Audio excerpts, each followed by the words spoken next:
l'hôpital à domicile était possible. Alors, le virage ambulatoire est souvent présenté comme la solution miracle aux différents maux du système de santé.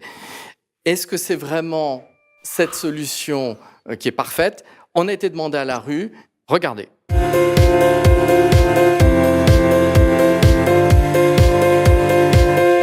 J'ai une amie qui vient de se faire opérer il y a 8 jours. Elle est sortie immédiatement d'une prothèse de la hanche. Avant, c'était 3 mois en maison de rééducation. Mon père a été 3 mois en maison de rééducation pour une prothèse de la hanche. Elle est sortie le lendemain matin. Il me semble que ça paraît très très lourd. Ça dépend des opérations, on va dire.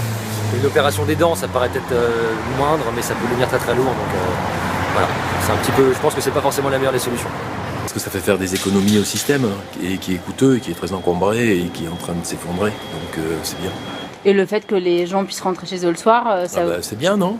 Enfin, moi, il me semble. C'est mieux que de rester 8 jours dans une chambre à 4 avec des gens qu'on ne connaît pas.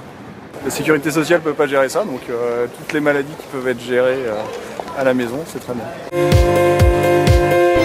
Alors, Marine Garodet, vous êtes une jeune infirmière dans un service de chirurgie ambulatoire.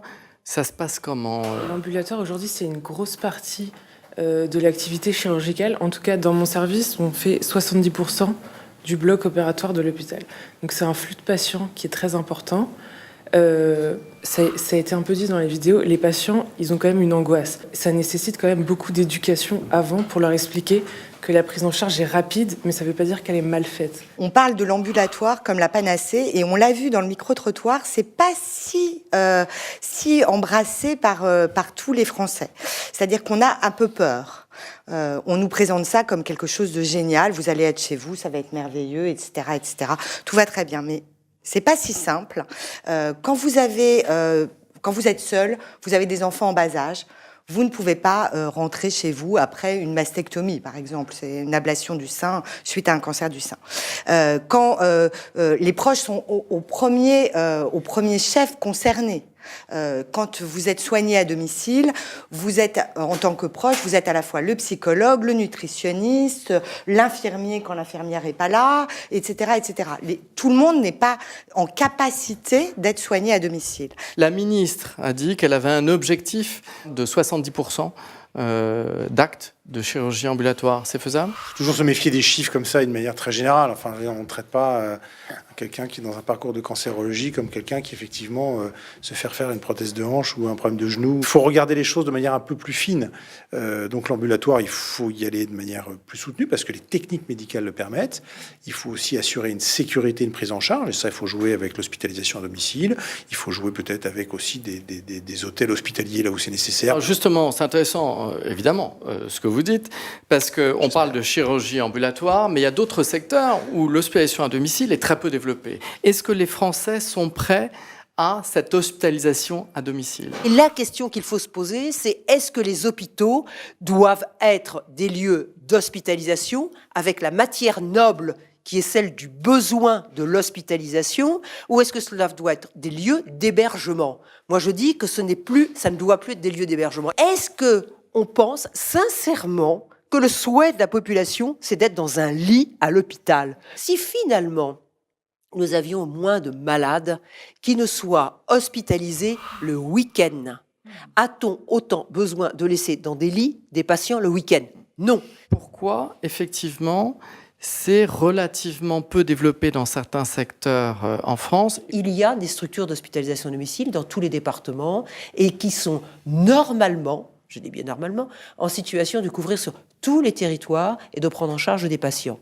Donc ça, territorialement, en montagne, en Lozère, même avec le temps pourri que nous avons eu cet hiver, c'est possible. Et la première chose, c'est l'accord du patient et de sa famille. Première chose. Il n'y a qu'une chose, c'est qu'il y a des façons de poser les questions aux gens. Si vous leur dites, effectivement, vous allez être chez vous, vous allez voir, ça va être mieux, puis d'abord, ça va coûter moins cher, on ne peut pas dire que ce soit très attrayant d'avoir envie d'être en hospitalisation à domicile.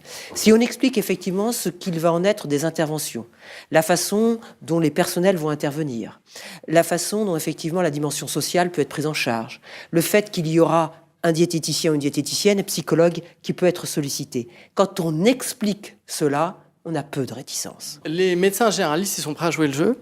Parce qu'on a l'impression que parfois, ils sont un peu réticents. Le maître mot, d'un recours à une hospitalisation à domicile dans un cas ou d'un séjour en hospitalisation beaucoup plus court, c'est la coordination avec les acteurs de ville, que ce soit le médecin généraliste ou que ce soit les autres professionnels de santé. Est-ce que parfois l'hospitalisation à domicile s'est vécue par certains hôpitaux comme un concurrent de l'activité, par exemple, d'un hôpital de jour? Non, parce qu'on a fait un travail d'ailleurs avec l'HAD local là, d'un département, justement dans 2 objectifs, qui étaient de sensibiliser les praticiens à prescrire de l'HAD, parce que je crois qu'il y a aussi une question de formation aussi des praticiens à ce qu'est l'HAD, et les médecins hospitaliers ont aussi à évoluer culturellement pour aller vers de la prescription d'HAD lorsque c'est possible. C'est un travail effectivement de coordination, raison pour laquelle nous, les structures d'HAD, sont venues dans les services, dans les staffs, expliquer aux internes, aux praticiens hospitaliers ce qu'était l'HAD.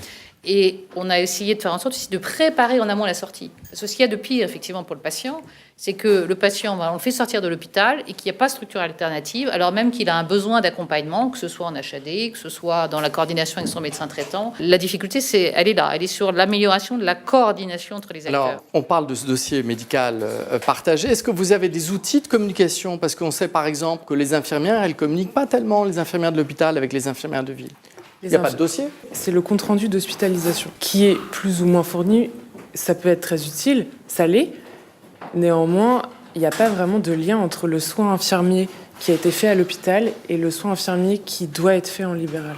Aujourd'hui, dans mes structures en hospitalisation domicile, nous avons un dossier patient informatisé. Nous sommes, on verra s'ils s'en saisissent les uns les autres, en train de voir pour l'ouvrir par le net, tout simplement. L'interopérabilité, c'est plus un problème, mais si on y avait pensé en amont et si on n'avait pas fait des expérimentations chacun dans son coin, on n'en serait pas là en 2018. C'est ça le drame. Et ça continue. Et territoire de santé numérique, c'est ça. On espère que la nouvelle loi de santé permettra, au travers de cet article, on va voir. En tout cas, vous l'appelez de vos voeux. Je vous en remercie. Tous pour un pour tous, ça marche. Et tous pour la santé.tv. Merci.